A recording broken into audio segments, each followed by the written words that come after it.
Today is International Day of People with Disability, which is the occasion that we're celebrating. And it aligns very nicely with our diversity and inclusion agenda, which is premised around two main focal points, which is gender and disability. So over the last 6 months, I've met with an organisation called DRD, which is a disabled-focused organisation. I've been to Nguyen Thanh Vinh School for the Blind. I've had the good fortune of meeting the people down at RMIT. We've met with the Loreto Foundation and various other organisations in Vietnam. And as I've had the opportunity to meet with these organisations, I've learned a lot more about some of the challenges of being a disabled person in Vietnam. And this led eventually to a decision to pick disability as one of the areas where we could focus some efforts in our diversity and inclusion program. Hopefully you all saw the video that that was released last week. And in that I mentioned about some of the prejudice, bias and the barriers that present themselves to people with disability, and hoping today you'll learn a little bit more about that. And some of them are really obvious if you think about this building. We recently, many of you won't know, but we recently had DRD do an assessment of this building and our ability to accommodate people with disability. And there's obviously many things that we can't do. We only have one disabled toilet in the building.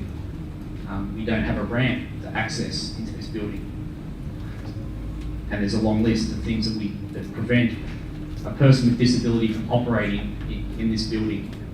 And so you think about, that's one building, and that's one organisation that is challenged around accommodating a person with disability. And then you extend that beyond to living your daily life, and how challenged you are on a daily basis with the barriers that are presented to you.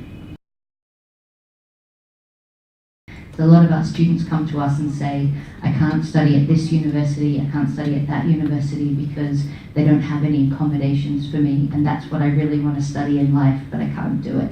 So for us it was, how do we make sure that a student can always study what they want to study and become whatever career they want to do without putting limitations on them. When I was born as a the child with sight, as normal as the other students and the other children born in the world. But 19 months later, due to an accident that I got, and I just took away my sight. In that accident, I was standing on the edge of the bed and drinking a glass of milk. And accidentally, I just fell down the ground, and the glass was just broken, and the fragment of the glass just hurt my both eyes. And since that on, I became a member of the blind community. When I was young, I was very, I didn't realize much about my visual impairment.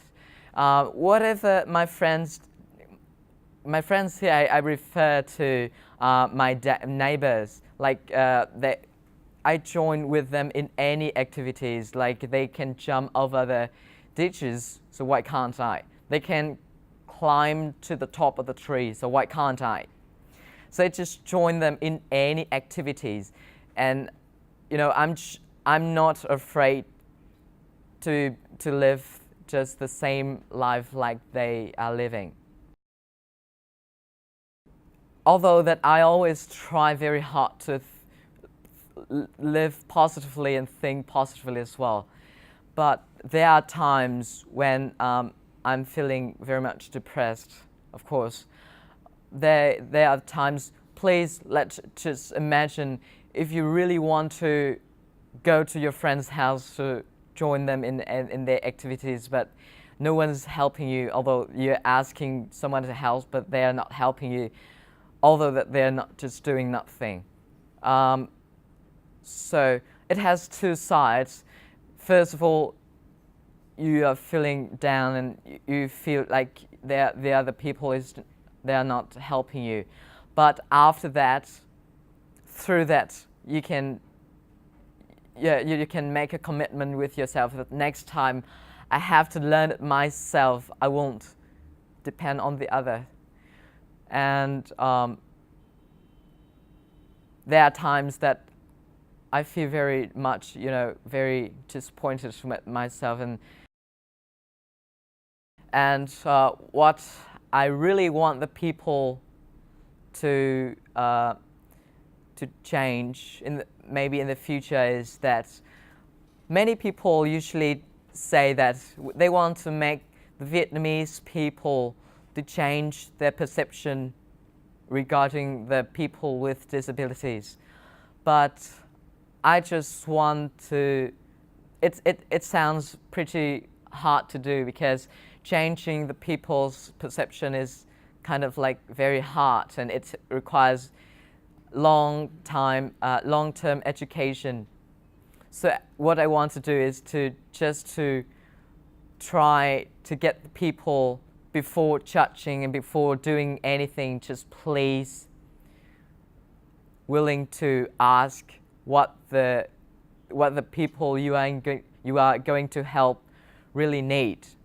For example, there are times when I ask for assistance, when I ask for somebody leading me the way or showing me the way, and they just grab my shirt like that and pull me. And it is very hard for the people with blindness to go with the people leading him with a grabbing shirt and pulling him like that. It is not nice. Before doing anything, just please stop and think, what do the people really need? It's best if you can ask, how can I help you, or what do you want it to do? And through my story, I also want to share with you that in the future, with the employing companies, please just give the people with disabilities a chance. This is a very interesting event. Before coming here, I always think that disabled person have a lot of trouble in their life. But when I hear what Vin share with us, I think it's amazing. And he know exactly his strength. And then he share with us how to learn English, how to copy the song and practice it and make it become his access. I also have a chance to play the game. For me, when I have my sight, when I don't have anything fall in my eye, it's very easy for me to find the paper clip. But when I have something fall in my eyes, and it's very hard to find the 4 paper clip. And I think I'm very lucky to have what I'm having now, and I need to change my mindset to help disabled person. It's not like just like draft the hand when I take Vin or any disabled to across the street, but we need to learn how to support them effectively. Yeah. Okay, well, I mean, it was a very interesting talk.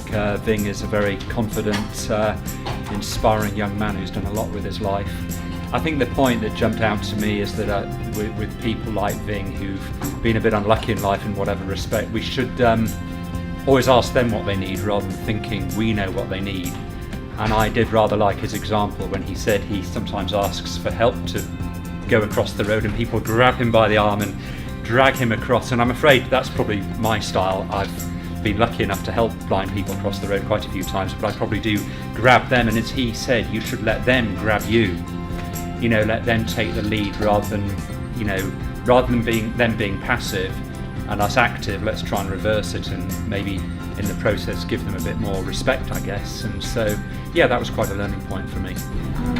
After hearing Vin talk about his life, I feel like he's a very amazing person. He came all the way to get the full scholarship at RMIT, which is very British. Before that, I don't even know that we should ask the people with disability about how they should be treated. So from his experience, from his sharing, I really understand now that we should ask them before we help them how they want to be helped, how they want to be treated. And that is the best way for us to treat the people with disabilities.